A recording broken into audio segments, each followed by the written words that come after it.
Same day, different man. George Eli. What they did do is what they would create what seems impossible possible. This is why I wrote the book, The Last of the Magi, to build a hero, a role model For the Roma peoples, because we have nobody to inspire to.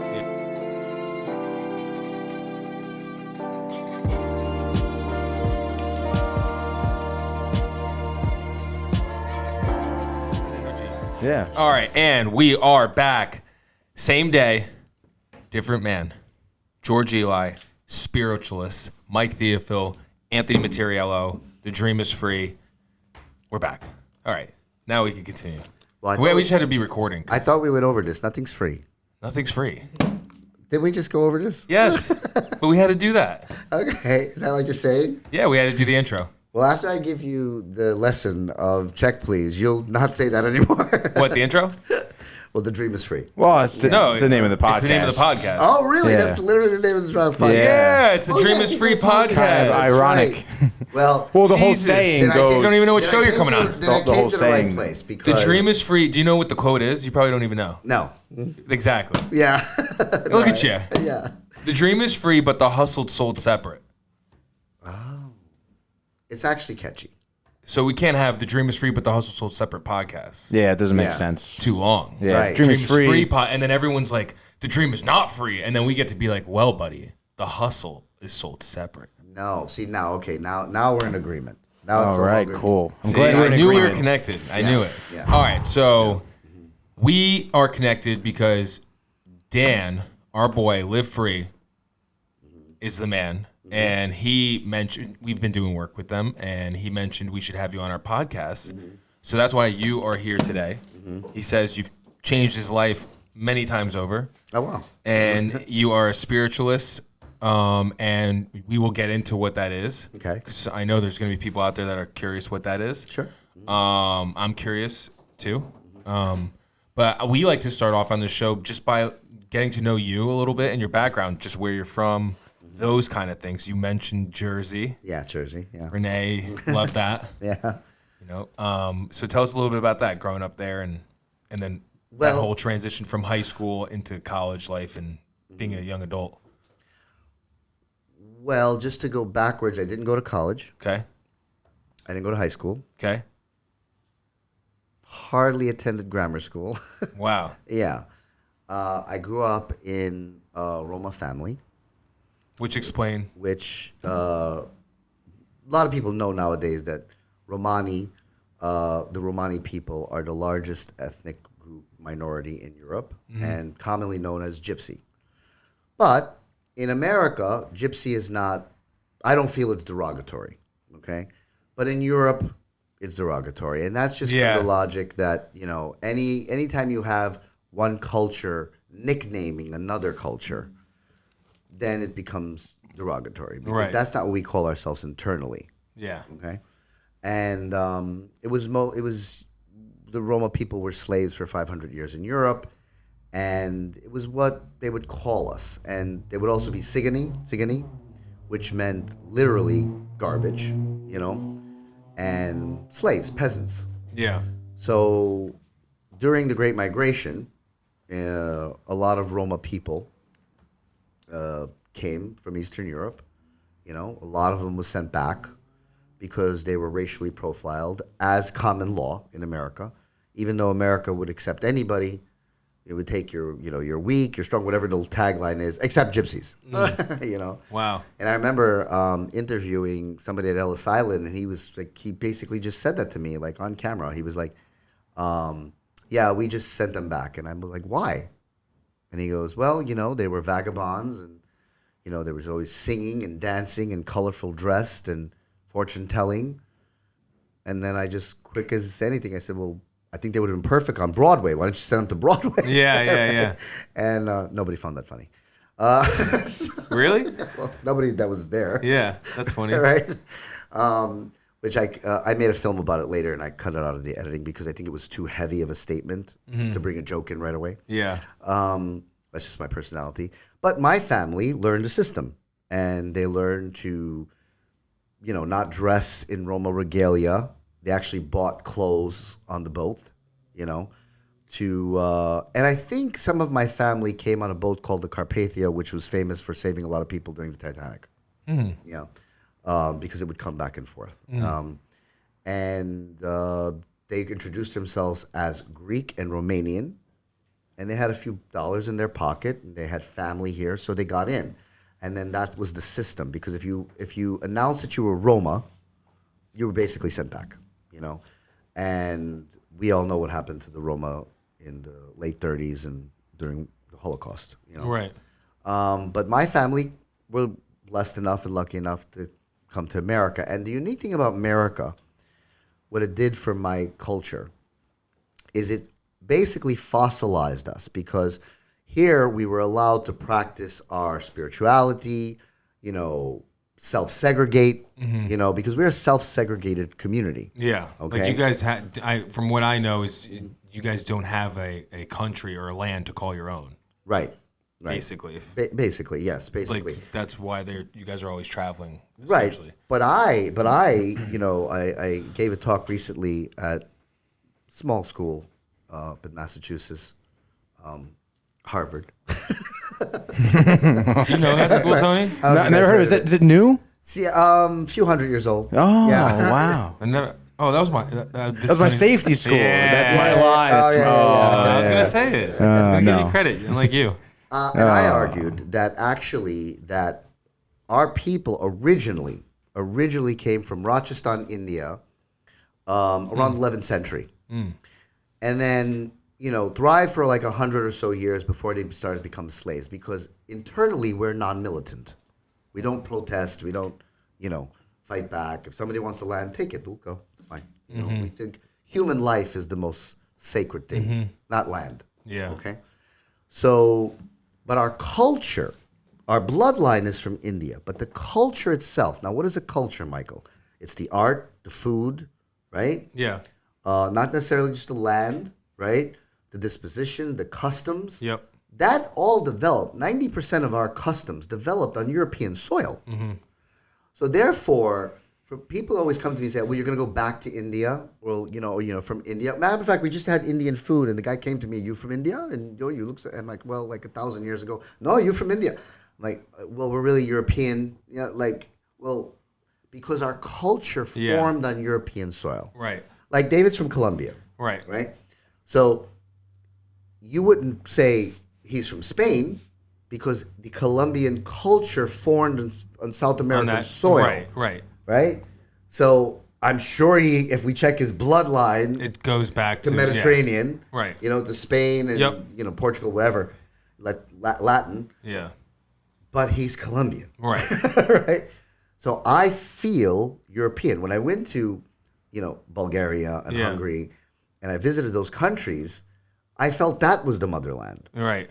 But the Roma European Roma, they feel so unwelcomed there that they treat the land as not their own, because they feel so unwelcomed. Yeah. And every time you see a news report on the Roma people in Europe, it'll say, the Roma people who are originally from Rajasthan, India. Bitch, it's been 1,100 years. When are they going to get their green card? Like, when are they going to be European? Yeah. It's crazy they can't. Crazy. We don't say a Hungarian person is really, originally from Mongolia. I mean, we don't do that. I know. Right? No, it's crazy that they still don't. Right. Well, it's because, Are racism. all countries like that? Well, most European countries feel that Roma are not European. I know. They feel they're the other. I know. And wars and government transitions change, and they were there. Their blood is on those streets, Of course. And especially with slavery, because when you have slaves, you can build up empires, right? It's the economy, right? Just ask Pharaoh. Yeah. He'll tell you, right? Yeah. So, but back to America, when we came here, just my particular family, just 30 or 40 years out of slavery. I mean, think about that. It was only 30 years out of slavery, right? So a lot of their customs that was built in slavery that I thought was customs, like not going to school, certain small little things, that I later discovered were actually through oppression. It was illegal to educate a Roma child. So they just kept it going. Right. So, but Roma people didn't know that. Right. So Roma would, just be here in America, and well, we don't go to school. That's for the Gage, which is like Gentile, right? Yeah.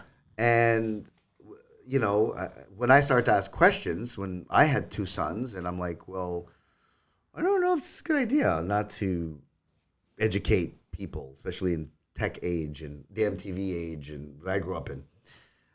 So my kids actually went to school. But back to my family, they settled in the Northeast, which a lot of when you find a lot of a huge Jewish community, you'll always find a Roma community. Why? You know, it's very weird. You know, I think Hitler asked that question. Why are these people always together? You know, what's the deal here? Yeah. Just get rid of them all. Right. You know, I'm making jokes about it, but I can. Of course. I can.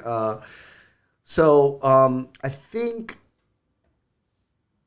as the African American calls it, the blues, the plight, the not welcome situation. I remember when I was young and we were living in Newark, and I could only play with other Roma kids, but there was a Jewish kid that lived down the street, and he went to school, a normal family. His name was Robert. I have no idea what happened to him, but I could play with him. But I couldn't play with any other kids because we always felt that the Gage were dangerous to us. They're going to criticize you no matter what you do. You're going to be judged, you know.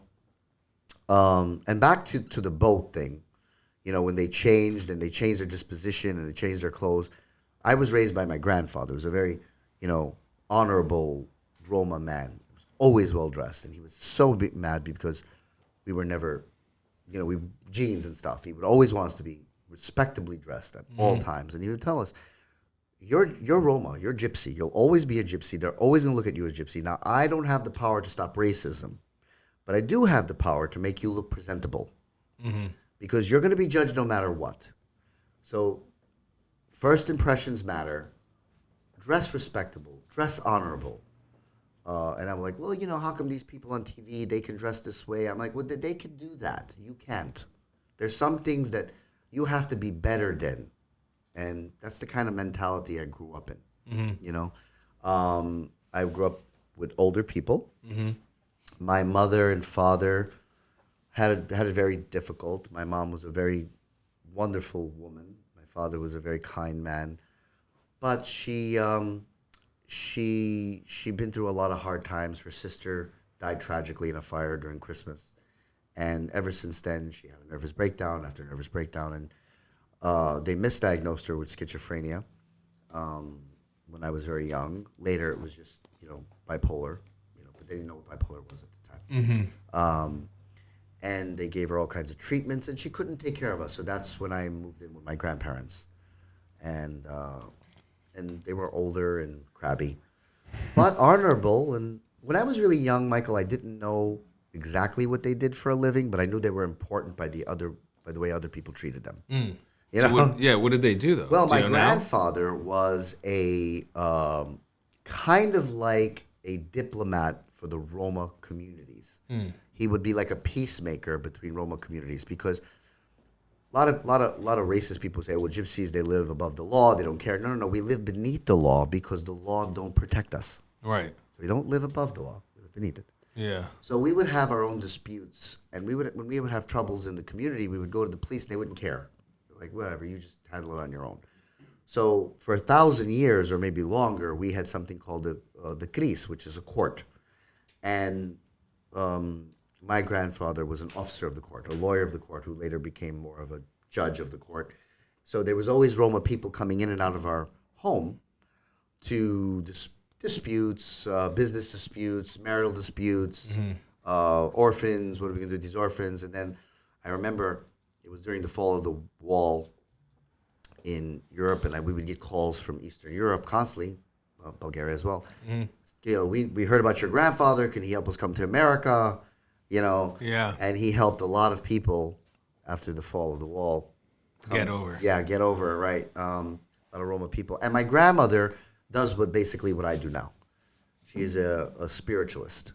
Now, a lot of people would say fortune teller, right? Yeah. Or psychic. Negative connotations. Right, which, you know, again, just like the word gypsy, I really don't take this badly. Like, you know what I mean? Because we have another word that doesn't live, fortune teller does not live in our vocabulary. We have a word called drabrimos. Now the word drab also could mean potion or medicine. So it's spiritual medicine practitioner. That's what we do. Like if a friend of mine would ask me if I did any readings today, he would say, Tabardyan, anyone. So if we look at the root of the word, it's always been spiritual therapy. Always. Just follow the word. Fortune telling is what the Europeans called it. And we were talking about the church earlier. The church didn't want any influence besides their influence, which is understandable, which I also could intellectualize. And they would use the passage in the Bible, I forget the verse, where it says, beware of false prophets. But again, when you read beware of false prophets, it doesn't say that all prophets are, right? It's just like if I was to tell you, if you could say, I'm looking for a used car. All right, well, go over here to my friend. Watch where you go because, a lot of them are scam artists. Yeah. Doesn't mean that all of them are scam artists, Yeah. right? Right. So they take things out of context Yep. religiously to control thinking. So I grew up with them, very Roma life, never went to school, was taught how to interpret dreams because it's a language of its own, taught very special, not secret, we won't call them secrets, treasured knowledge, lessons on how to intellectualize the Bible, intellectualize spirituality, and understand what spiritualism really means with the human experience, which is everything.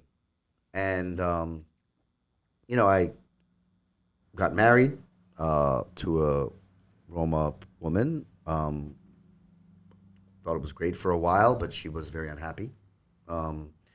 And she would do what I do, but she had a very different opinion about Roma disposition. In what sense? She was very angry, and she felt that, that non-Roma people, we just use them for money and use them for business and economics and not to have anything to do with them. And that would come out in her practice. And we would butt heads on that a lot because my grandmother was not like that at all. My grandmother would be like a woman of service. Like she's here of servitude. And my ex-wife would argue that's because they were right out of slavery. And we don't have to think that, no. And I didn't feel that. I felt it was more honorable. That I feel that I'm here to serve. And humans are humans. And what makes us human... Yeah, I know, exactly. I don't Right. get this whole stupid thing. Yeah. I really don't. It's Right. like ridiculous. Right, the segregation. I love culture. Yeah, that's and what I'm saying. Like your culture and my Yeah. culture, and that's cool. But it's not, we don't need to hate. Like, Right. let's just experience each other's cultures. Right. Like, what the heck? In the division. And Yeah, it's really crazy. But continue. So, ultimately we divorced. We had 2 beautiful sons who were in school, which she disagreed with. She didn't want them to go to school at all. Really? Yeah. She fought that tooth and nail. So they went K through whatever? Yeah, well, my younger son, who was always closer to her, dropped out at like a year before he was to graduate, which I thought was ridiculous. Like, I just thought, You got this far. right. But my elder son, went to Staples and is now a realtor, and Good. And he's married to a Roma woman, still keeps his culture, and Yeah. It's fine. He has 2 beautiful kids. Mm-hmm. I wound up saying, you know what, I'm gonna take my grandmother's practice back, and I'm gonna do spiritualism the way she did. Mm-hmm. And I thought I wouldn't remember like a lot of her lessons.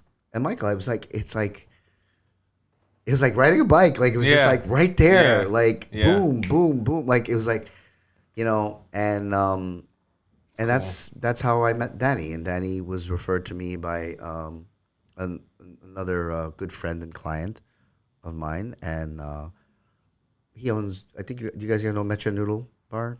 Yeah, of course. Well, Tony owns Mechas. Oh, yeah. cool. All right. Nice. That's Pass our information along to him. yeah, I will. Yeah, no problem. You should have him on the show. That's what I'm saying. I could make that happen. I mean, have your people talk to our people, and we'll get it together. He's a great guy, and so is his partner. That's Richie. awesome. They're We'd love to wonderful have him people.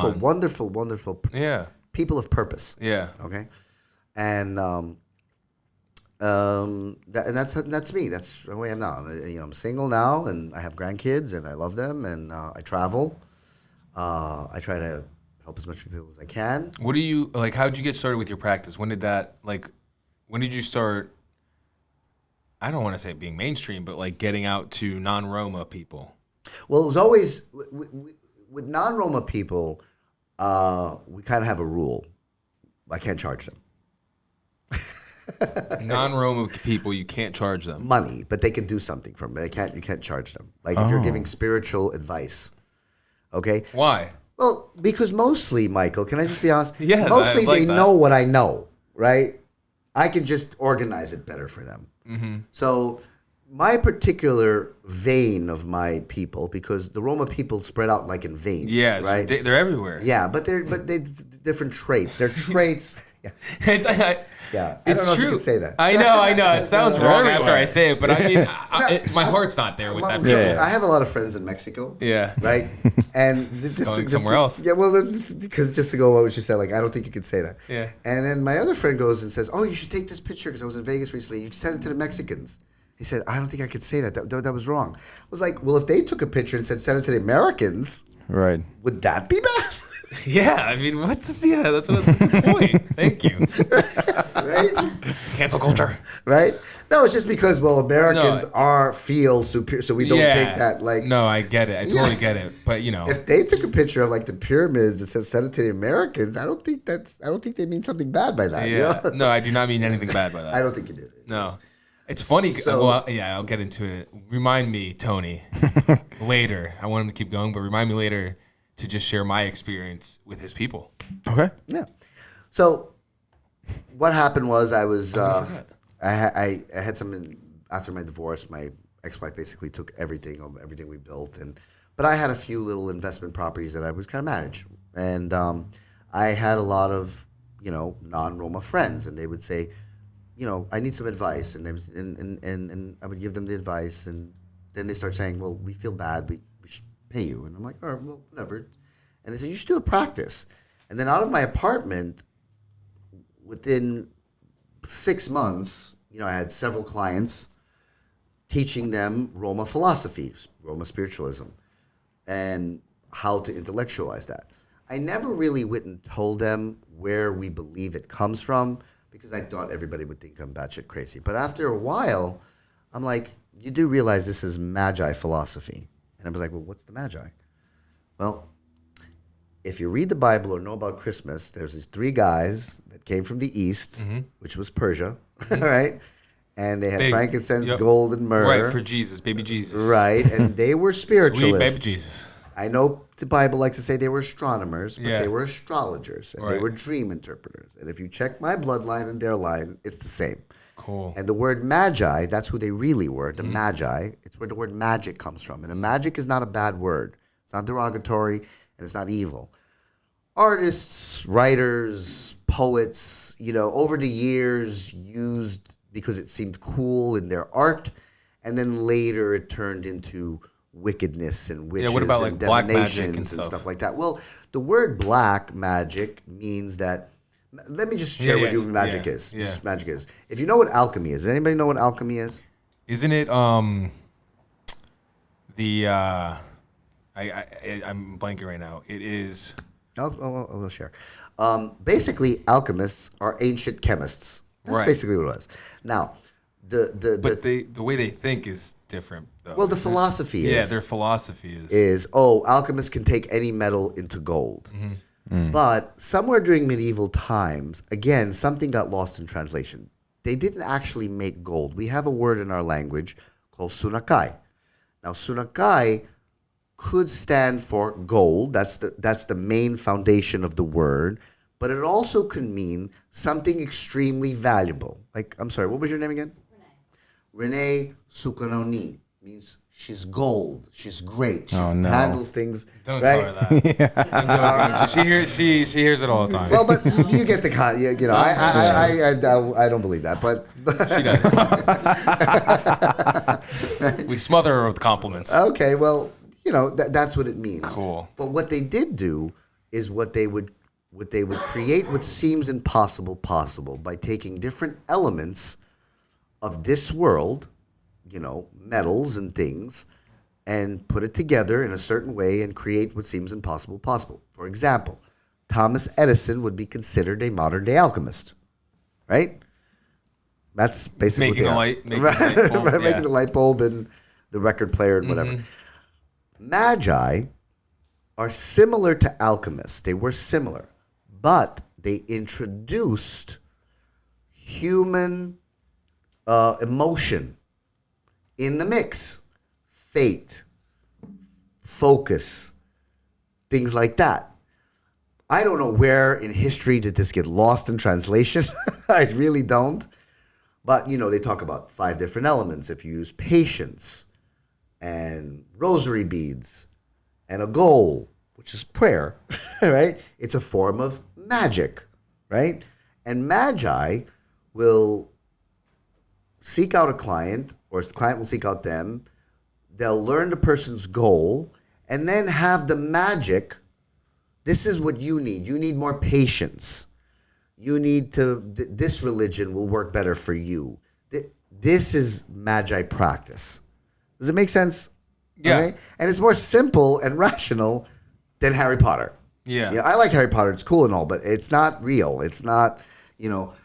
And if I had to say who's a Magi today that I can guess, well, I always use Oprah Winfrey. You know, because if we look at her destiny, poor black woman born in the rural South in the United States. I mean, if we were there at her birth and say, okay, what do you think she's going to be? You wouldn't think of what she created now.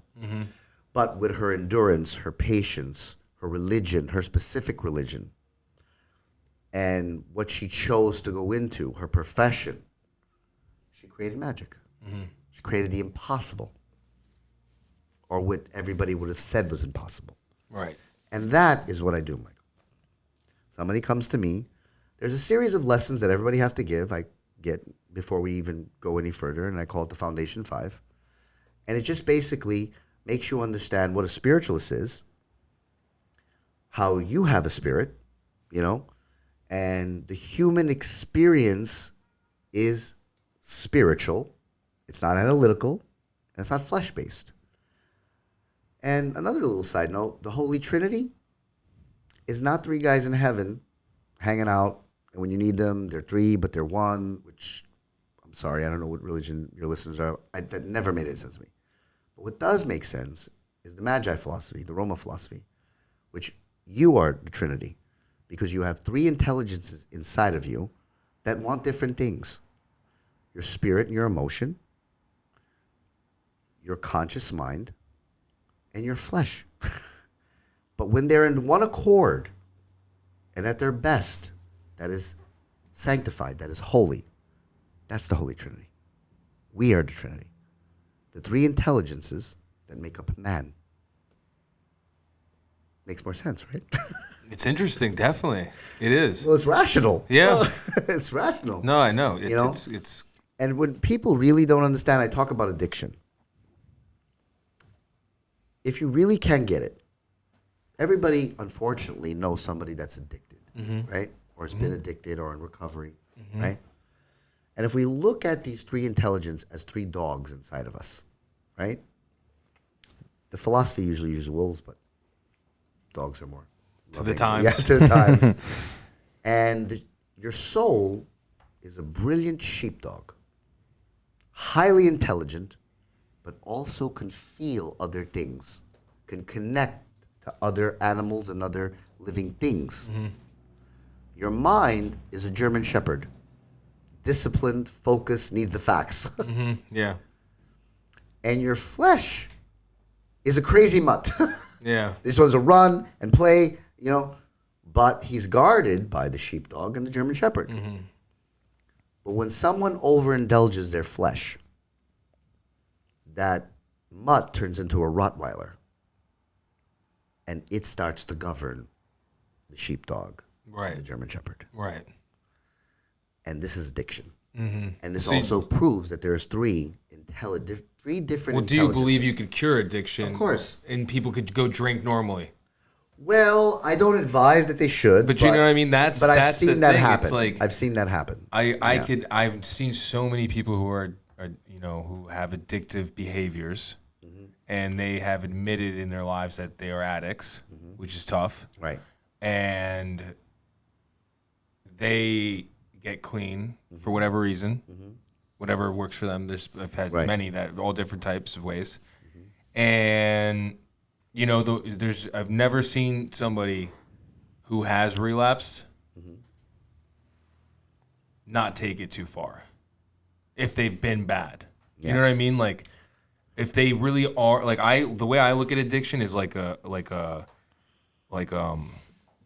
levels, and like I feel like we're all addicted to whatever, but we're like on different levels of addiction, to be honest. Like if I go drink, I'm not going to go, I'm not going to pound drinks for the rest of the night till, the next day slamming them, you know what I mean? I might get drunk, or whatever, but I know I can stop, you know what I mean? There's times when I can stop. Right now I'm not even currently drinking, to be honest, but it's just I've always wondered if there is a way to get somebody to casually do what that whatever's not have even their just own not heroin, but have weed their own or self-control Correct. after alcoholism. Well, yeah. I've seen it happen, but I have to. You don't advise it. Well, here, I have this saying that I share with all my clients, and it's all things considered, right? And all things considered means this: when I observed the detriment that the alcoholic went through, and I've noticed because I've worked with this woman who believed she was an alcoholic. She was like in a past She life? believed she was. She said she can't control it anymore, and she had a very high power job and all of that. And I went through it, but fortunately, she didn't hit rock bottom, right? So we worked together for about a year and a half using spirituality, and now like she can raise a glass of champagne on New Year's, like and with her friends, okay? And she has tools in place, but here's where I would not advise it. When a person experiences addiction, whether it's drugs or alcohol, and they get to a place what I call the unimaginable, they wake up in Grand Central Station, vomit all over them, like rock bottom, or even worse, or involved in a car accident or whatever. Then the reason why they never touch the stuff again is because in their treatment, they're constantly remember that emotion. And then what I do to further that is I talk about slavery. Because if anybody knows anything about slavery or anyone watched Roots or like Gone with the Wind or whatever, you do not have possession of your own thoughts and your own body and whatever job you have. You have no free will, okay? And let's just use alcohol. If you're an alcoholic and you're at rock bottom, you don't make any decisions. The bottle makes the decisions for you. The bottle chooses your girlfriend. The bottle chooses your job. The bottle chooses everything. You're gonna work out. Right. What you're gonna eat. Right. It chooses everything. You are no longer in the driver's seat of your own life. Now, if it was your mom making those decisions, that's okay. Right? All right, mom, crazy mom, you make all these decisions. But when it's the bottle that is controlled by a greedy company, Anheuser-Busch, whatever, okay, now we have to think. So basically what I'm saying is, depending on the disaster that came from the alcohol, determines whether the person should ever partake in it again, because he or she should be defiant of the bottle. Because you took me there. Just like a bad person. a bad person that didn't really care right, about like you. you shouldn't even want to deal with. I don't want yeah. to deal with you, man. Yeah, you're kinda trash, thing. dude. Yeah, Like, I can't believe you did that to to me. me, right? Why would you ever do that to me? Yeah, kind of that kind of Jerk, He man. said, yeah, right. You know, I was good to you. Yeah. I brought you to meet my friends. Yeah, my family. Yeah, right. Mother knows you. You're Right. not the one. Right. You were at every Christmas party, every birthday. Yeah, You know? that's funny. All right, yeah, But so if I you can look see at it like that, yeah, I you- can you- look at it like that. Yeah. It's just tough. I always. But some people that didn't get rock bottom, I have worked with them that, like I said, they can raise a glass on New Yeah. Year's and they're fine. Tough. Yeah, because they don't have that experience. There's a lesson that I talk about a lot called the unimaginable. We in our spirit we have a protection mechanism that won't allow us to imagine something that is completely dark. It takes us out of there. Like we close our eyes. Like if we see something on TV, like something really bad, we almost close our eyes because it's a protection mechanism. Okay? Because I believe that in our imaginations is where all our goals and dreams lie. The dream is real, right? The dream is free, Dream is free, whatever, yeah. right? Now, in the place we call the Magi, which is the dream world, which I'll tell you a little trade secret. The first sentence of the Bible is, in the beginning, God created the heavens and the earth, heavens being plural, and this has been discussed and discussed. Multiple heavens. Multiple Yeah. heavens and this, Yeah. that. But if there was like 33, the Bible specific would say that. The S just makes it 2. That's all. Right? And everyone's like, well, this is the heavens, this is the heavens. I'm like, and we're like, Roma people are like, no, the second heaven is the imagination. Why would very brilliant, spiritual people that wrote the Bible talk about the human experience when not talking about dreams? Right. Right? Yeah. So this is the first time I actually said this and published this, but because I teach, it's kind of like, it's part of my teaching. But people are not like, think about it. The imagination is where everything starts. Right. It's the unknown. Transcendental meditation is about that. Right. It's Everything comes from the unknown. Walt Disney said famously, if you can dream it, you can do it. Right. Okay? Yep. Now, he dreamed and imagined Mickey Mouse and Walt Disney World before we could go there. So it existed somewhere, right? But just as much as your wonderful goals are there and all your listeners, there's also dark things that live there too. Our universe, our own universe, the natural, the laws, this place, this realm, is very vast. Science say that there are as many stars in our galaxy as there's grains of sand on the earth. Now, this is what science says. That to me, that's like wow, right? But that's what they say. So if our realm, the heavens and the earth, we're the earth, right, is so vast, then why wouldn't the imaginary realm be that way? Right? Yeah. So darkness lives there too. But when humans experience the unimaginable, they've already opened that door in this world and in that world. Right. You see? So in meditation, or when you drink, or we were talking about addiction, that has been exposed to you already, so it's easily accessible, and you can pull it quicker. So it's best to stay away from the bottle. Yeah, basically, Yeah, it's overall, here and there it's nice, you know what I mean? Like just from going from, drinking casually to just not drinking right now, it's, you do miss certain occasions, like when you're, like it was my birthday, for example, and I wanted to drink in the moment, and then the moment passed. Yeah. Like the night passed. Right. And it was actually funny this is how funny the mind is, I'm thinking about it at the bar, and this was at Matt's birthday. I'm sorry, which was days before, and I was at the bar and I'm thinking, damn, I want to have a drink, and my birthday's coming up, blah blah blah, blah, right? And then Tony goes, Mike, you can have Coke on me, right? Soda. So I'm like, fuck it, let me just get one Coke right now, and comes out in a glass bottle.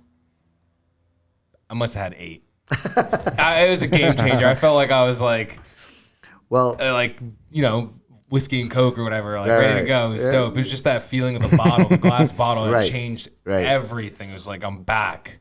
Yeah. I don't need it.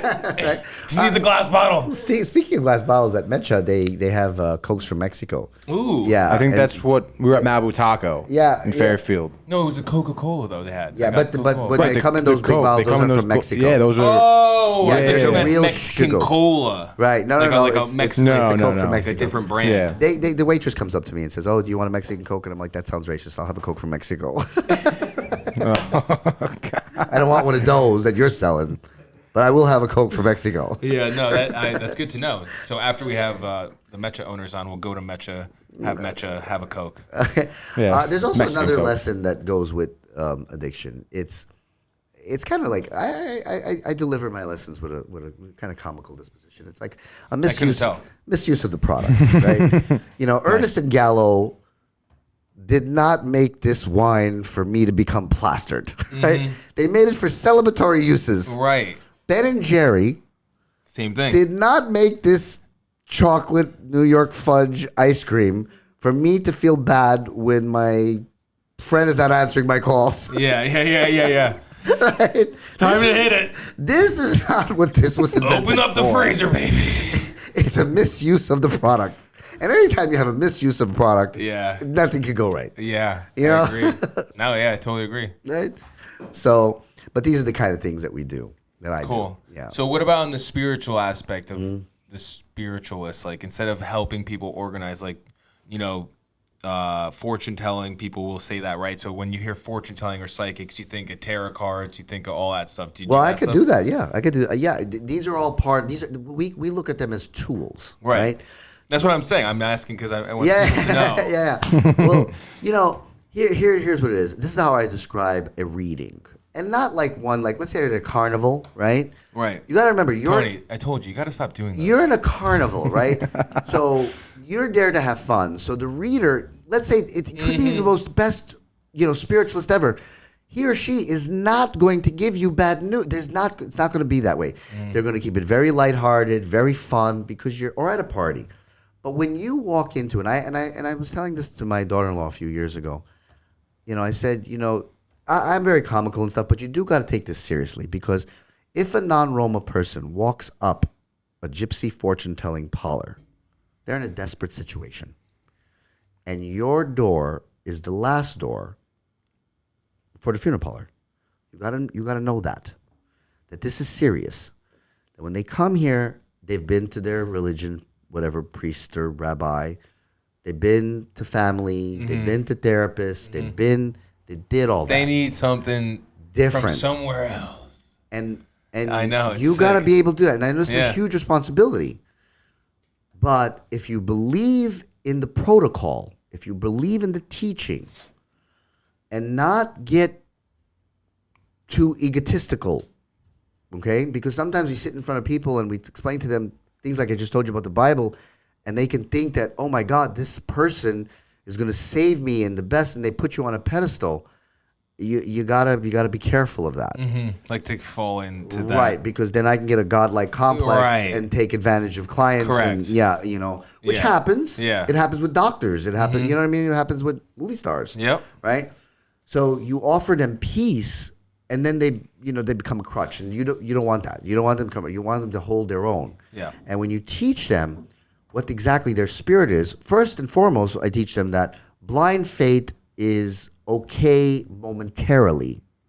But when you come into my office or into my home, you cannot leave common sense at the door. Right. Too many churches ask to do that.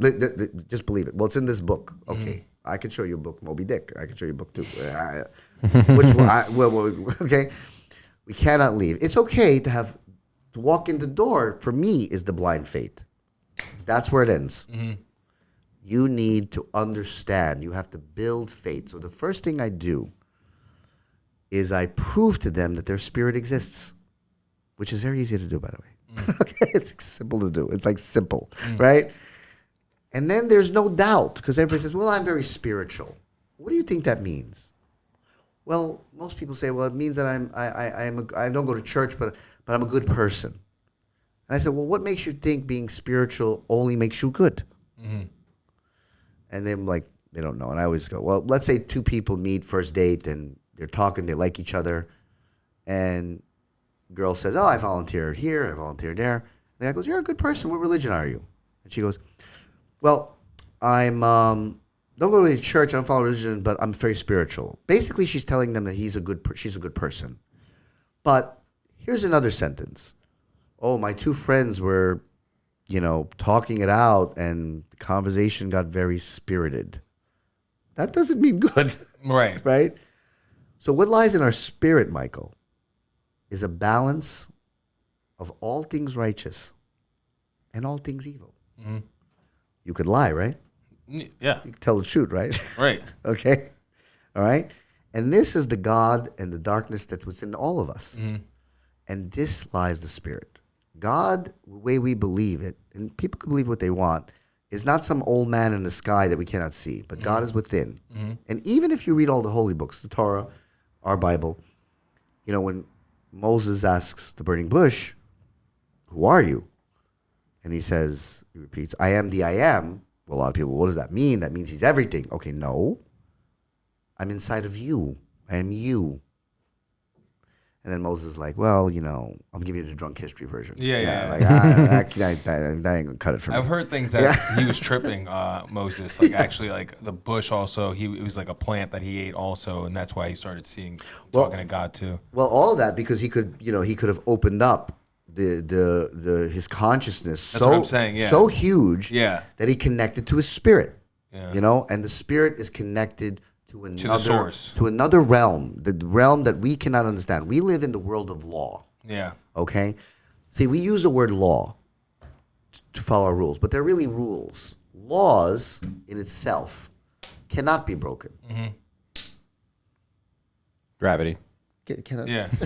Yeah, no, I know. The word law cannot be broken. Yeah. Okay? Time. Mm-hmm. Process. Mm-hmm. Because Moses would have said, well, ain't you God? Can't you just send a lightning bolt, kill Pharaoh? I mean, I got to pack the kids and all. Mm-hmm. And, the wives drive me crazy. I go to Egypt. It's been far. a couple years. Yeah, right. They're also very pissed. Yeah.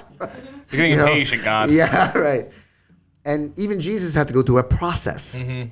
30 years, yeah. He had to go through a process before he could go on the cross and whatever and create the greatest religion ever. But in the other realm, we don't know how the laws work there. Yeah. And that's why it's called heavens, because the word heaven really means realm. And realm means another kingdom. Mm-hmm. Not of this place. Mm-hmm. Not of this law. Mm-hmm. So these things seem like, okay, they're just great stories. But if you incorporate them to what we've been hypnotized to believe, that the Bible was written in a primitive language. Fortunately for me, Romanes is a primitive language. For example, this is called a cap. Mm-hmm. There's no word for cap in Romanes. We say the head of the bottle. Right. So when it reads, thou shalt not worship any other God before me, we know that doesn't mean he's a jealous God. He's just affirming that there's another God. Yeah. That's all it means. Yeah. But I was like, no, you can't say that there's only one God. If you believe that, you're in a lot of trouble. Yeah. You're in a lot of trouble. Mm-hmm. Because if you're a good person and then, God forbid, you get into a car accident and something very unfair and evil happens to you, or you get ripped off by Bernie Madoff when you were just trying to live your life and you charity, well, God, why are you pinpointing me if you control everything? Mm-hmm. See? Yeah. So my teaching just helps people understand their journey. And then once we do that, because we can't even talk about purpose until a client, a student is out of whatever darkness that they might have. Right. Yeah. And it doesn't have to be, the obvious darkness, greed, jealousy, evil, hate, depression. Mm-hmm. Like we talked about earlier, addiction. Yeah. Gluttony. Anything that leads you to not follow your purpose. I wasn't saying it like I didn't. You said gluttony and you looked right at me. I know, because I thought it would make him smile. The word gluttony. Yeah. He's a word connoisseur to me. I like words. So that's what I do, Michael. Got it. Yeah. Interesting. So, I mean, yeah, it was a lot to just processed just now. Right. But I'm here. So do you like what is a typical day like for you within your life, like with the client? Do you meet? Do they come to your crib? Do they go to the coffee shop, Harbor View? Yeah. Well, I was always taught that a client needs to feel comfortable. So it's always good to have a meeting in your home. So lucky for me, I've always had, I was blessed to find a home that were on main streets and stuff like that could also serve as an office. And a typical day for me is, I wake up, I meditate. If it's a good day, I'll go to the gym. Don't. He was gonna look at me and say, "Not lately." Yeah. Not lately, funny. right? I'll meditate. I have to watch 15 minutes of the Today Show. Really? I have to. You like the Today Show? Yeah. Well, so you just anyway, said- Good Morning America or Today Show. I can't okay. watch cable news because news was not meant to be watched 24 hours. Yeah. But if anybody wants real news, they should just watch 15 minutes of Good Morning America or Today Show because they don't have time. They just tell you what's going on. They don't give their opinion. It's just what's going on. Okay? And they don't give their opinion. They don't have like weird dispositions or deliver it aggressively in any way. Like CNN could do on one side and Fox could do on the other side. Right. And this can kind of indoctrinate a human being, make them angry for no reason, right? I actually, on a side note, trained my TikTok algorithm not to give me any political stuff. Oh, good. Yeah, you just kept not like. I just kept, every time somebody would say like, and Trump, I'm like, Joe Biden, and like this, and now I just get like a whole bunch of dances that I practice with my grandson. That's funny. That's so funny. Yeah, so he's not a very good dancer like me. Oh, maybe one day. Yeah, right. He's got it. He's or like his practicing. father. My son is. I mean, he's like you could just watch him forever. Yeah, wow. Yeah. So, but yeah. So a typical day for me, and then I will have a clients. I was like, I usually put 90 minutes. It's an hour, but I put 90 minutes. And a typical client sees me if they're just an enlightenment seeker. I have two types of clients. I have an enlightenment seeker, which is like Danny Boy is an enlightenment seeker. He just comes to me, and people are so confused about religion and churches. It's kind of like his spiritual kind of perspective on things. And what I always say is, I don't know what we're going to talk about. I have no idea. So a client will come in, they'll sit down, and I'll say, well, how was your week or whatever? And then righteousness inspires the lesson, And you might find something interesting. I have a client that, I love her to death, and she's actually a pseudo-client, which means her husband is actually my client. And she would only see me periodically. And I would go to his house every week because I go to Danbury every week. And I would go to his house, and we would have these lessons about purpose and things. He's an enlightenment seeker as well. But she would only talk to me about when she's mad at him or whatever, right? And I'm happy to talk to her, and she always feels better. But she would never, see me regularly, right? And I said, and my payment structure is where you pay what you can afford. Like, it's not like everybody gets the same treatment. But if you don't have to pay, like you could make a donation. It doesn't have to be. So she knows she doesn't, this is free. Like, you know what I mean? So I sat with her and I said, you feel better after the lesson? And she goes, yeah, you always make me feel better. And I said, well, maybe we should do this a little more often. Because as I tell all my clients, we let God dictate the lesson. I don't know what I'm going to say. But if you only talk to me when there's a problem, when you're angry, then the devil is dictating the lesson. We don't want that. So even come see me when there's good times. We can just learn appreciation. We can learn to acknowledge. These are very important things.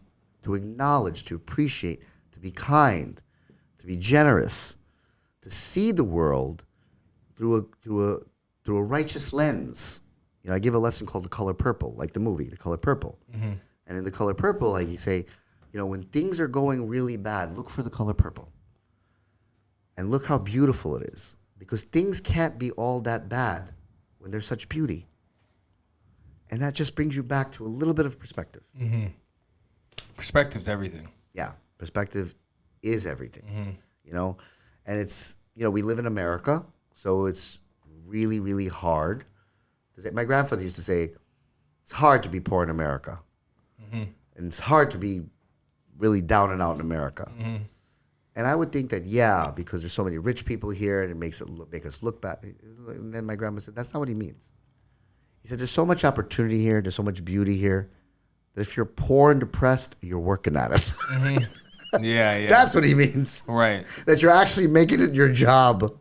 To be that depressed. Yeah. Right. But in my practice, I realized that in certain circumstances, he's wrong. There are people that, that do their best and, and then just, the world just gave them the wrong way and they were with the wrong people. But they were doing their best. Yeah. You see all kinds of people in my line of work. Right. We have the whole gamut. Certain people go to a therapist, some people go to therapy, but everybody wants their fortune told. Yeah, I know. So true. Everybody wants the cards out there. Yeah. Tell me what's going to happen. Right. I want to know. Yeah.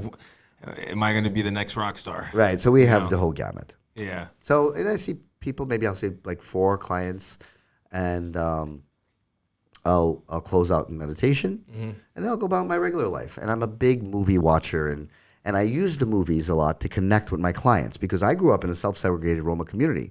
And let's say I'm dealing with, this, Caucasian woman that went to the biggest colleges and the biggest universities. Right. And she has kids. And what can we possibly have in common? Yeah. The movies. Yeah. That's funny.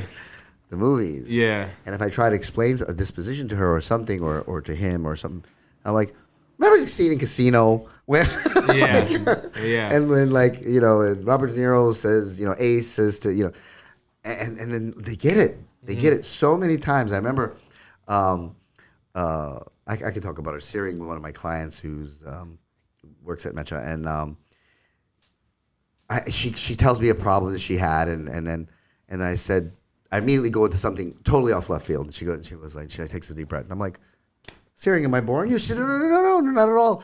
I just know how this works. And I'm like, really? Well, how does that work? Well, I'm going to say something, and then you're going to say something totally out of left field. I'll have no idea what this is going, and then you'll mention an 80s movie, and it'll all make sense. Oh, my God. So she's like, just tell me the 80s movie. Let's get to the 80s movie. Yeah. That we can get to. Yeah, that's funny. So I could just get it. Yeah. You should just start like that now. And I'm like, and I felt so bad after she said it. I was like, oh, my God, she's so right. She's so right. That's but so it really funny. It really does help. Yeah. And because I didn't go to school and everything I learned was from TV. I mean, I learned, how our government worked from Mr. Smith Goes to Washington and whatever. And I remember this other funny story that you might like. I was giving a speech at the Museum of Television and Radio, and after they had like a little party, and the curator came in to me and she's talking to me and she goes, "Oh, I hear that your people don't go to school and all that," and she goes, "But you've overcame that, and obviously you went to college." And I'm like, I think I went to the 3rd grade, and she was like, how are you so educated? And I literally know what to say, and I just said the first thing that came to my lips, and which is, I watched an incredible amount of television. Yeah. That's funny. And she's like, okay. Wow. And I kind of used that now. That's like my line. Yeah. I watch an incredible amount of television. I mean, clearly it helped. Well, I'm an observer. Right. And I don't, a friend of mine in Mexico, we went and seen Cruella de Vil, and the first time the movies opened up, and we were in Mexico City, and we went to go see it with a group of friends. And the next day, we're having breakfast, and we're talking about the movie, and then I'm explaining how the Baroness became the Baroness, and I was like, they're all looking at me. It's like, yeah. I said, what's the problem? I said, well, we watched the movie. You did important research. All right. It was still good, I thought it was a really good movie. It was, yeah. I saw it. It was good. Yeah. I thought it kept me through the whole time. Well, it was a good introduction after the pandemic because I was so worried about the movies, Yeah, me too. I thought that maybe. I always had faith because I know that humans, you see, the movies is us. We're the movies, okay? The Oscars and the red carpet and the celebrities, that's like the byproduct. But we're the movies. And there's something about going with strangers to a comedy or a drama and crying or laughing all together with people you don't know and really resonate to that emotion or to that situation or to that fear, Just like restaurants. I didn't think restaurants were. People were worried about the restaurants and people are going to start eating at home now. And maybe some people. But restaurants, the commute, the meeting at the watering hole, Yeah, I know. it's not. That's not. I never thought that would. Yeah, they closed down the Bridgeport movie theaters and Fairfield. Actually, They were right next to each other, which I always thought was so stupid. It's like, at least put one on the other side. Yeah, I noticed. Yeah, I used to go there with my kids. Right next to each other. Right. But they never showed the same movie, Michael. They never showed the same film. Well, yeah, they sometimes cross. They got lazy. Film. They got lazy. Yeah. So, and after once COVID hit, now there's really nice apartment buildings being built there. But yeah, I was like, dang. I saw him tearing it down. Like, the movies are gone, but there's still my number one movie theater is in North Haven that I go to. Yeah, I go there. It's dope. They got it all. They got Starbucks in there. Yeah, I know the theater. I was just in Las Vegas for Thanksgiving, and Thanksgiving Day, me and my cousin went and seen the House of Gucci in this really good. I think it's gonna go down with like Casino and Goodfellas and. I heard mixed reviews about it. Did you liked it? Well, yeah, I don't know if I told you I'm a filmmaker. I made some films. Yeah, I was gonna ask you about that. Yeah, we looked you up. I made some films. I thought it was really well done. The acting is superb because you see, when you have stars like Leonardo DiCaprio, right? It's hard to separate the celebrity, right? Like Al Pacino or whatever. But when they're great actors, if the first 5 minutes you're looking at Lady Gaga, right? But when you forget that this is Lady Gaga and you really believe this is Mrs. Gucci, that is, to me, now that's an actor. Yeah. The director has to be on point too, but that's an actor. And the way that they structured the storyline, the way that they psychologically and spiritually did it, and I don't want to give it away to your readers, but there was an arch. There was an arch of evil that took place from the beginning. That evil always disguises itself as benign, as like a thin veil of righteousness. It's basically the pursuit of the woman to Mr. Gucci. She sees this guy, she starts to pursue him, and it looks that all the things she's doing, which is very easily be argued manipulative and wrong, and stalking, right? But it's for the greater good because she likes him and she was enamored and stuff like that. And then you see that later, because he was like a good person, that actually he is like totally turns on her, which is public knowledge. I'm not giving away. No, it's okay. Don't worry. People know. We know that. Don't worry. The story of Gucci. It for us. Yes. Right. The story of Gucci. And there's a psychic in the film. I don't know if you know that. She's the psychic guides her throughout the whole thing, right? Which is played by Salma Hayek. Oh, okay. Yeah. Wow. Yeah. So we're everywhere. We're very part of the staple of the world. The Roma people. It's just that we don't get recognition. The credit. For it. Yeah, the recognition for it. Like there's an emoji. There's a crystal ball emoji. I'm like, who's getting paid for this? I know it's not a Roma person. Yeah, right? definitely not. And this definitely belongs to us. Nobody would take this to the Irish or to like Canadian or people, right? Like this is Roma. This is Gypsy people. Why aren't you know what I mean? And I actually did a talk in Austin at the University of Texas, calling Roma Stereotype. It was entitled "An Intellectual Property." That's funny. Yeah. Because Disney made The Hunchback, made $800 million. Yeah. They did not put one statue, one towards our people, an education fund for Roma kids to go to school, something. I mean, because they have no obligation to the people. We're just looked at as just like a myth, like purple dinosaurs and things. We're not looked at as our That's crazy. I didn't think about that movie. It was about the Roma people. Well, Quasimodo was Roma. Right. Yeah. I forgot. It's been at least 25 years. And Esmeralda, right? Yeah. It's Roma. It's been a while. Yeah. And I talk about that a lot. And that's one of the reasons why I wrote the book, The Last of the Magi, to build a hero, a role model. For the Roma peoples, because we have nobody to inspire to. Yeah. Like we have no role models. We are a people lacking inspiration. We're lacking the inspiration that we so desperately need. And I remember I was on a plane coming from Los Angeles about 6 or 7 years ago, and the vampire craze out, these sexy teenage vampires were like everywhere. Yeah. And I'm like, Tony was one for Halloween. No, I wasn't. Was you following that, Tony? I was like, why are you watching this? I'm telling my friend, why are you watching this? Oh, no, it's cool. It's sexy. I'm like, this man was like Adolf Hitler. He tortured Roma people. Now, could you imagine people dressing up like sexy Hitler? I don't, like, this is unacceptable, so true, right? And he goes, well, I didn't really know that. And I went and I told him the story. And he goes, you should write about that. You should write about, and create a hero because. And then I sick. Yeah, and I did another talk about James Bond and Mulan and how even fictional heroes could inspire a culture. Captain America, Zorro, right? Right? These are all connected to a culture. Yeah. Right? Dora the Explorer. Yep. Latina, right? So Renee, your favorite? Yeah. So, I remember sitting down and I just had this story idea in my mind because I wanted to take Roma spiritualism, Roma folklore, believing that we're related to the Magi, And then there's this old story with the Roma. It's the legend of the fourth nail. It's the title of my first film as well. And the Roma believed that there was 4 nails to actually go in Christ.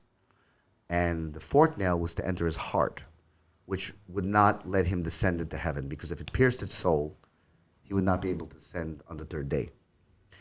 So the blacksmith was a Roma that the Romans hired. This is a folktale, by the way. This is what we were told as children, and every Roma person alive knows this story. And God appeared to the blacksmith in a dream and said, steal the nail, the 4th nail, from the Romans. And the Roma blacksmith gets up and says, I have to steal this nail. I saw it in a dream, but I'll get in trouble. So he heard a vision and a voice and said, flee Jerusalem after that. So the Romans come to get the nail, and he steals the 4th one. He didn't want to get too much in trouble and gives him the 3. And he switches on him. So there was only 3 nails, so the resurrection could occur. So for this mercy, God forgives the Roma people for their roaming the world, because he left, he fled. So I took this idea and I said, well, what if the Magi are still around? People for fun call me Magi, but sometimes I just take it as an insult or they're making fun of me, which happens quite a lot. Right?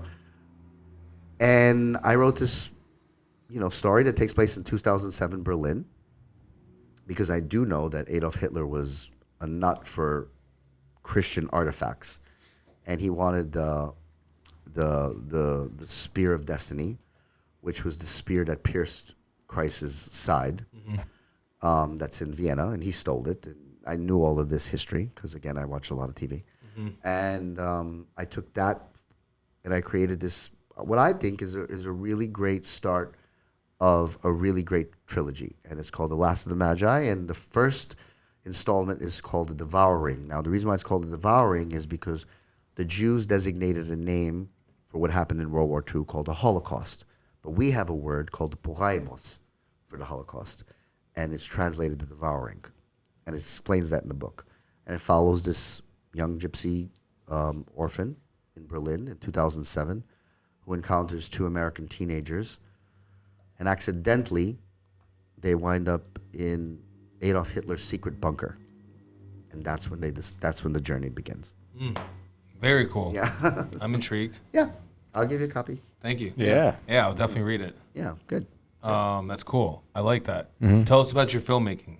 Well, right before my divorce, I I do like that. I really do. No, I'm I do not too, joking, yeah. But I want to just keep it going. I mean, obviously we're in production, so it's always interesting to see. yeah, I could play to that. hear, I like- could play that dude. He could be one of the friends. And the reason why you came up is I asked Danny if he knew anybody that can help us create this on audio. And he was like, oh, my friend Michael. Yeah, I'm Michael. We are Michael. We are Michael together. How are we doing on time? Okay. Yeah. 3:32 right now. We're good. Okay, so Yeah, we'll go into the filmmaking, then I'll ask my 2 questions.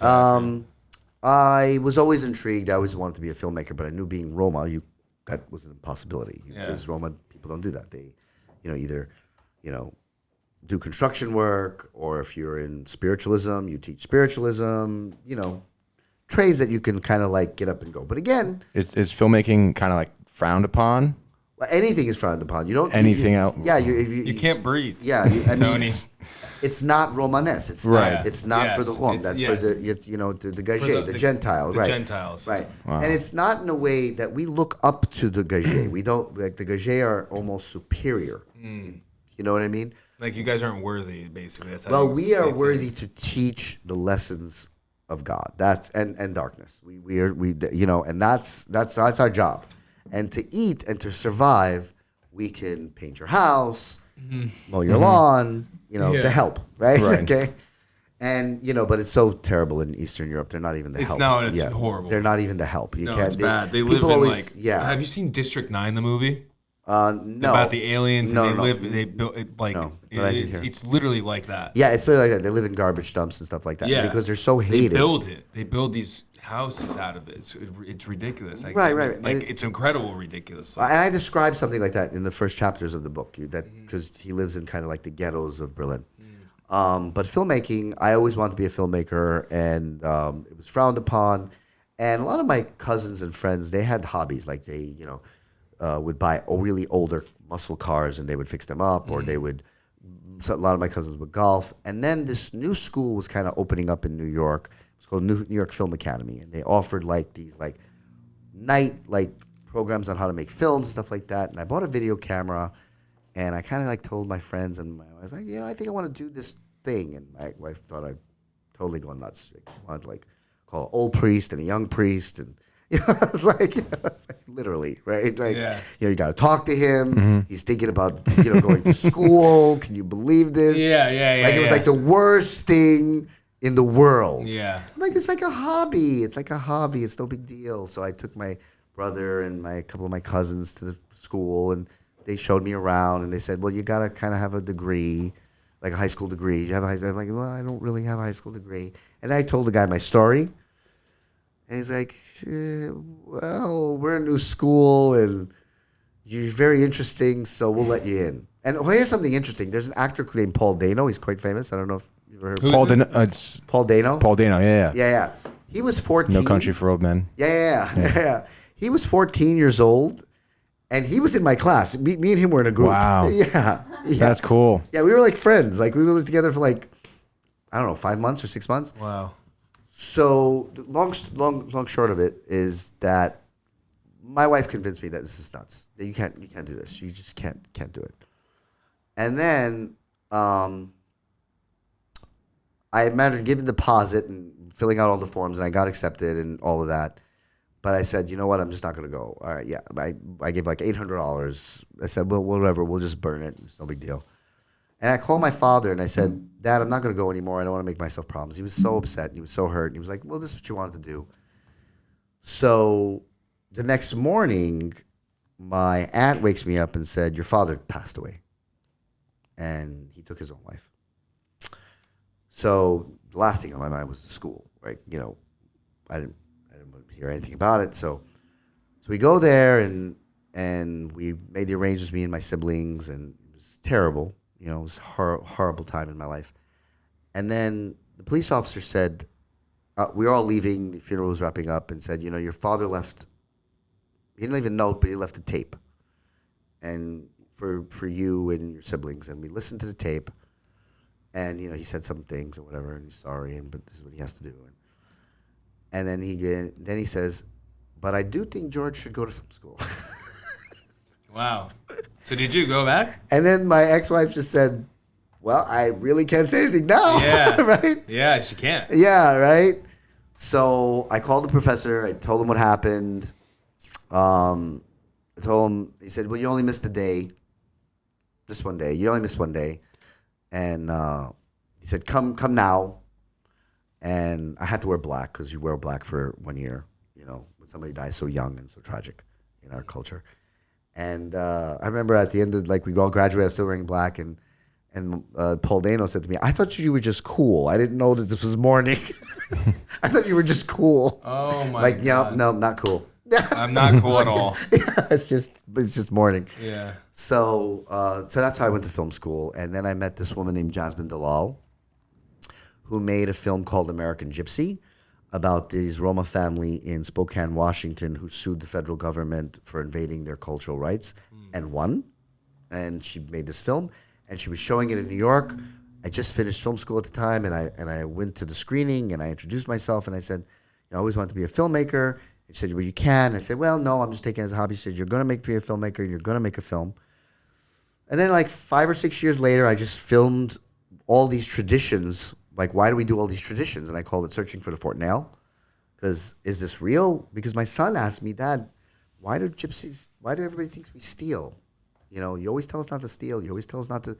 But everybody always thinks that we steal. And then I went to school, and they showed a painting of this woman stealing. And it was by a gypsy person, and I was very embarrassed.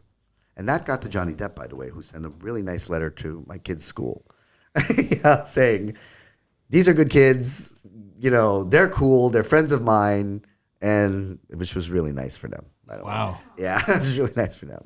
He was normal at the time. Yeah. He's still cool, I think. Yeah. So I finished this film, and I made it for my people. I didn't really make it for the public. And then when it came out, it's like, this is a real film, and this is really cool, and and then we got to release it. And then this small distribution company said, we'll distribute it to small theaters.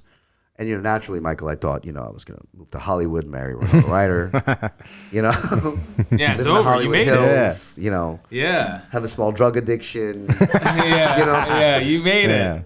That's what I thought. But God had a different plan. And it wound up very, very huge in the academia community. It plays in colleges all over the world. It took me all over the world. Several professors called it a very important ethnographic film. Then I looked that word up, and I was pleased. Right? And it's because so many gypsy films about gypsies was made by the other. And this was an insider's kind of like look into what we think we are. And from that, people start calling me, Anderson Cooper, Tucker Carlson, anything gypsy would come up, they would call me, and then they're like, oh, George, the activist. I'm like, well, I'm not an activist. I made a film and because I was curious, and then I get started calling to like the State Department and the United Nations, and they would hear me speak, and then universities would just call me to speak on certain topics about oppression and I found growing up in Newark in an African American community, there's so many similarities to the oppression feeling. And that's when I start saying, Roma are inner oppressed because we oppress ourselves because we believe that we're unworthy, like we said. So, and if there's no role models, there's no heroes, there's no national heroes, and anybody that makes it, worldly, like, lawyers or whatever that are Roma, they deny their Romanesque. They lie. They say we're not Roma. They kind of leave the culture. So this kind of leaves us in a really bad place because we have nobody to look up to. And that's, like I said, the origins of The Last of the Magi. Because who doesn't want to be James Bond, even though he's not real, right? Yeah. And the British people are very proud of James Bond. Oh, yeah. Every James Bond premiere, you always see, Prince Charles and the boys, and they're always there. It's ridiculous. What's his name got knighted? One of the Bonds. Sean Connery. Sean Connery did. I'm pretty sure Roger Moore was knighted as well. I'm not sure about that, but I know it's Sir Sean Connery. I thought he was Sir Roger Moore as well. Yeah, Sir, we'll see. I know Timothy Dalton definitely did not get knighted. He's not getting knighted. Timothy Dalton. No, definitely not. Or Remington Steele. What was his name? The guy that played Remington Steele? Pierce Bronson. Pierce Bronson. Yeah. I would knight him. Yeah. I like Pierce. He's who I grew up with since I was, Yeah, I did think the last film was pretty good. GoldenEye, too. Yeah, GoldenEye was the Gabe best. is one of the greatest first-person shooters ever. That was my first James Bond film that I watched. GoldenEye was great. Well, that's a really good question. What's your first James Bond film you ever saw? And I think it really gauges your age there, because obviously GoldenEye. GoldenEye was my first. I think it came out in '96 or something. Yeah. Yeah. In a theater would be then the theater. a Roger Moore one that was called Live to Die or something like that. Live and Let Die. Live and Let Die. But my first James film was Goldfinger, but it was on TV.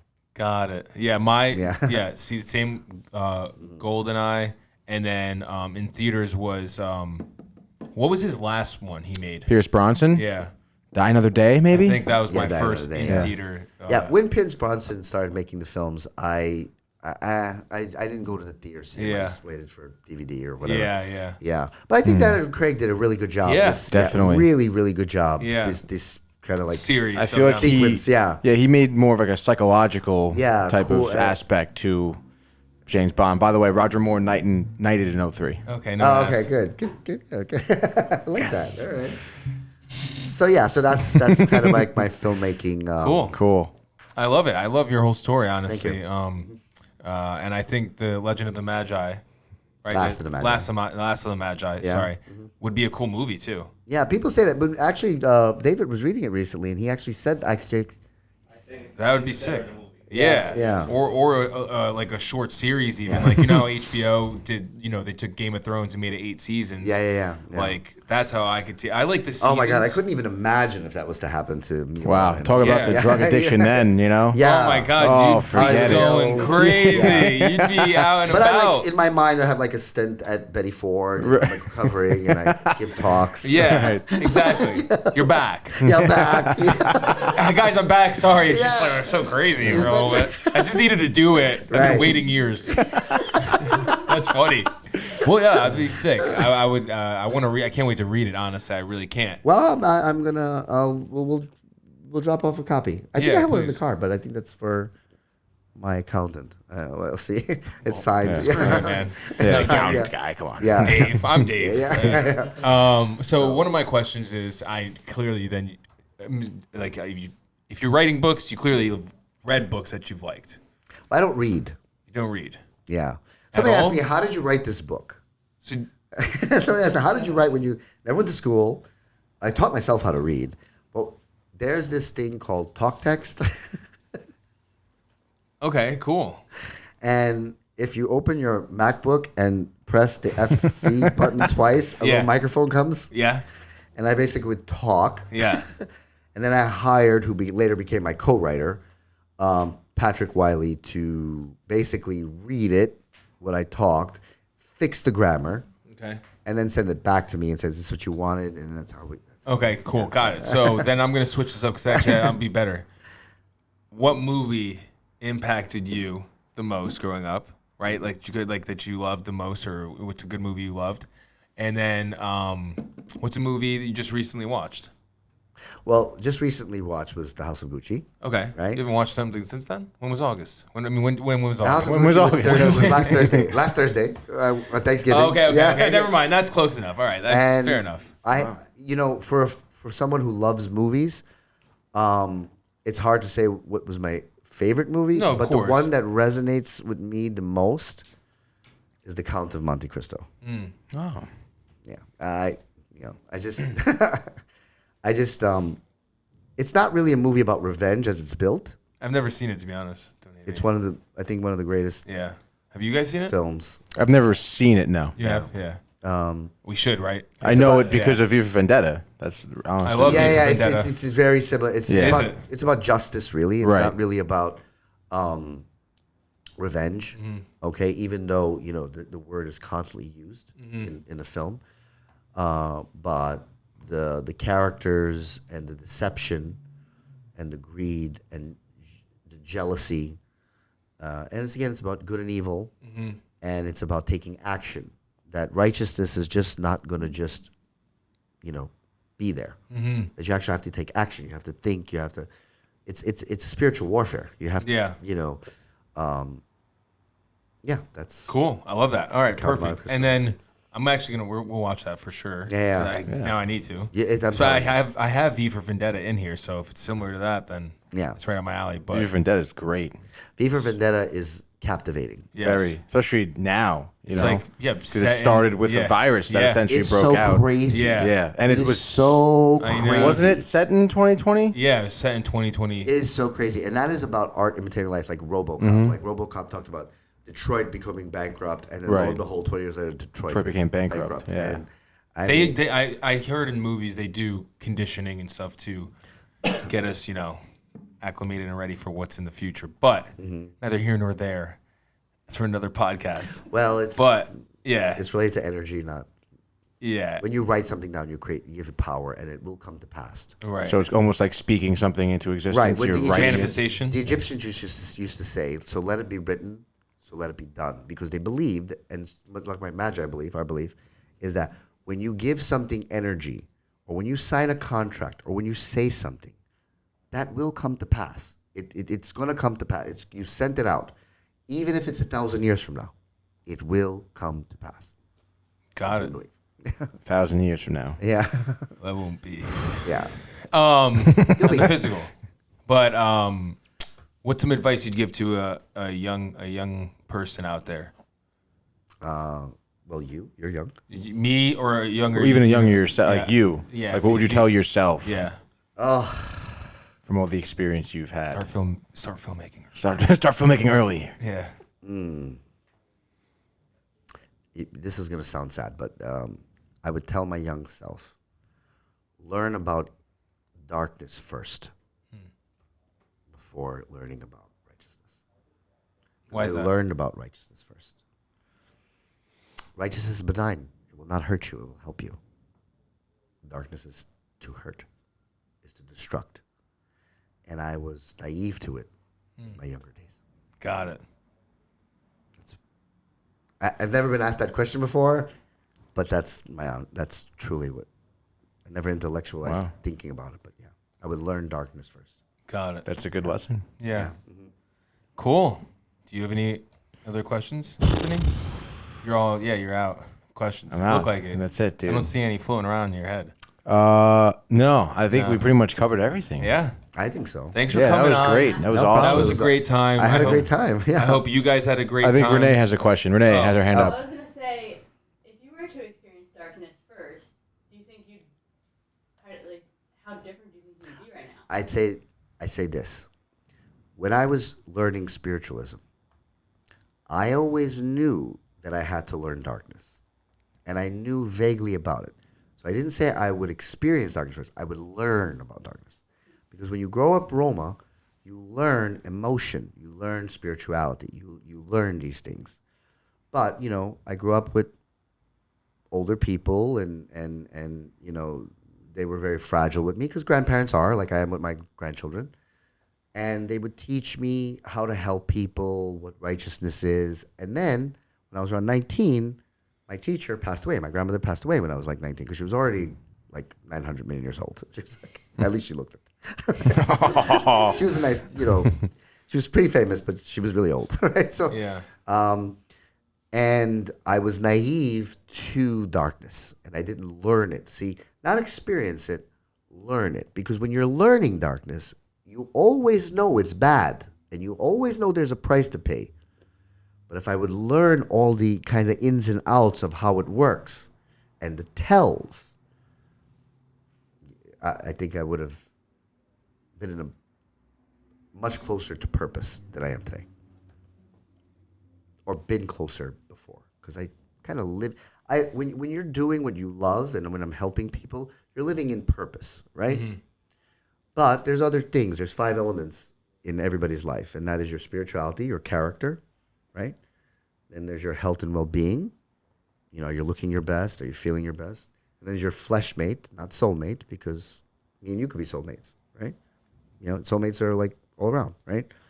And then there's your career, and then your 4 F's, which is family, friends, fun, and fellowship. But spirituality is what I learn. And it's the only one that can touch each. But I learned righteousness and put so much faith into righteousness without even examining darkness, thinking, well, I know righteousness so well, I don't need no darkness. See? But that was a bad idea. Cool. So that's it. So it was really nice meeting you guys. Nice meeting you too. Guys, where can they follow you or find you? Instagram, social media. Yeah, what is it? Tell the people. I think it's gseli.spiritualist, I think. Yeah. GSEli. .spiritualist. Yeah, on Instagram. We're confirming in 5, 4, He knows. 3, Yeah. 2, Yes, GSELI.spiritualist. We Yeah. got it. Yeah, and I give like daily quotes and things and stuff. You'll see a follow from Downtime TV. Oh, that would be great. Yes. All right, guys. Thanks a lot for having me. Of course. Thanks for being on. And guys, merch is here. Holiday season's here. It's cold. Get a hoodie on our website. Till then, peace.